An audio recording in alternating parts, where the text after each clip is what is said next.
Adom TV, Premtobre Kasee, Facebook/Adom TV, Kasee no ewo ho. Ma yento so na yenko ensem mu Paramount Chief ye wa Kukuom. Nana Kwaku atahie otoso emienu.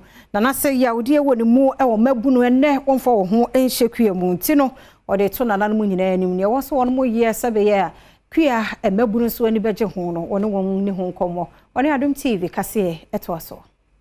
Paramount Chief owo ahafu Kukuom Nana Kwaku atechi a otoso mienu ekasa ewo de ba bi a womo eyeye ewo empatem ho no wode tudwa se mabunu a womo wo empatem ho no emfa womo enhye ekwadwumanum no ensase a ewo empatem ho no ne bo akoye den wo kire mu se ensase wo ho a womo eton ede mabunu yin se womo mfanye kwadwuma no aya na ne bo ewo soro eno enam sunti na mabunu yin etwe omo ho afrimu na ho behia so ahemfo ebeye hu bibi se obi opeso ko agrek yensasi e say message ya dey ma ye himpo ne ye leaders na wo nkurase ne say abopra bia no a ya wo pese wo ye family no ye mo wo no ensase no ye nim ye deda ho bekan lands ne nema na ye ngupu wo mo anije family no na wo mo enwo into production company.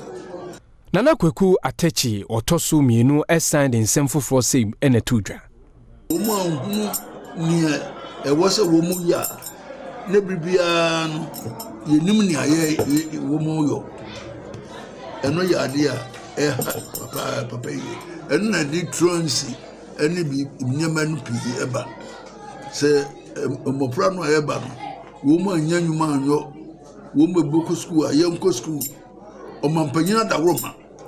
Free education was his second cycle, free. It will be a bit me, I don't know who we are to swear. I was there, yet me a page you may be Mario. And no so, a quantity was here password, a buying a boy, ye human for be a boy. It will be an open so, Sir Juma.